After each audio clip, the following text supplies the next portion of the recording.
নমস্কাৰ, মই শান্তনু। দোকানত আহি বস্তুবোৰ চাই ল'লোঁ। মানে এইকেইদিন বজাৰ কৰা হোৱাই নাই। এতিয়া বজাৰ কৰিব আহিছোঁ। পেম্পাছৰ এছ চাইজ, পিঁয়াজ আৰু কিবা কিবি নাছিলে। গাড়ীখন লৈ আহি গাঁওবুঢ়াহঁতৰ ঘৰৰ সন্মুখত পাই মাতোতে মাকে ক'লে, সি বোলে গা ধুই আছে। খুৰীৰ পৰাই টিকলিজনী গাড়ীত উঠাই আনিলোঁ। আহি মাক টিকলিজনীক দিয়াৰ পাছতে মই যাব লোৱাত তাই বাই বাই দিলে। গাড়ীখন লৈ অকলেই ওলাই আহিলোঁ চাৰিআলিলৈ বুলি। আহি থাকোঁতে মিণ্টুক কল কৰিলোঁ। সি ক'লে চাৰিআলিতে আছোঁ। আহি তাক উঠাই ল'লোঁ। কাপোৰ কেইটামান কিনিব আছিলে। মিণ্টুৰ দৰে বাৰ্গেনিং ছোৱালীও কৰিব নোৱাৰে, সেইবাবে তাক লগত লৈ ল'লোঁ।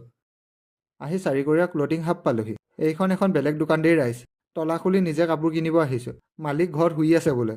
মই কিনিব অহা কাপোৰটো খালি তাত নাছিলে।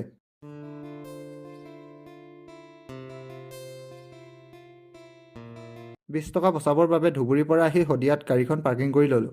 মিণ্টুৱে আনি কাপোৰ কিনিবলৈ গলি এটাত সুমিয়াই আনিলে। দৰদাম নিমিলাত আহি চেণ্ডেল দোকান এখনত চেণ্ডেল কিনিবলৈ সোমালোঁ। বিচাৰিছিলোঁ স্পাৰ্কছৰ, কিন্তু পালোঁ এছিয়ানৰ। সেইবাবে লোৱাই নহ'ল। কেইবাখনো দোকান ঘূৰোৱাৰ পাছত মিণ্টুৱে লাষ্টত আহি এখন দোকানত সুমিয়ালেহি। তাৰ পৰাই বেগী পেণ্ট এটা আৰু আপাৰ এটা কিনি ল'লোঁ। কেৰিবেগ কেইটা লৈ দুয়োটা গাড়ীলৈ আগবাঢ়িলোঁ। দোকানৰ বজাৰকেইটা ল'বলৈ জে.বি. ষ্ট'ৰত আহি নিজে হাতে কামে লাগি গ'লোঁ। ইয়াৰ কৰ্মচাৰীয়ে দিব বুলি ৰ'লে আধা ঘণ্টামান বেছিকৈ সময় লৈ আহিব লাগিব, কাৰণ ইয়াত বহুত ভিৰ থাকে। কাপোৰ কিনোতে বহুত দেৰি হ'ল। সেইবাবে সকলো বস্তু নিজে উলিওৱাত লাগি গ'লোঁ। তাৰ মাজতে মানুহ এগৰাকী দোকানৰ কৰ্মচাৰী বুলি ভাবি মোক বস্তু জুখিব দিলে। ময়ো হাঁহি হাঁহি জুখি দিলোঁ।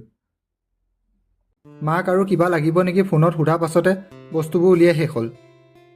বস্তুবলৈ গাড়ীলৈ আগবাঢ়িলোঁ। বাটতে বিহাৰীহঁতক লগ পালোঁ। দুটা কেক লৈ টিচাৰৰ বাৰ্থডে পাতিবলৈ খোজকাঢ়ি আহি আছিল সিহঁত। সিহঁত পাঁচটা থেপাথেপিকৈ পিছত বহি ল'লে। স্কুলৰ সন্মুখত সিহঁতকেইটাক নমাই আমিও ঘৰলৈ আহিলোঁ।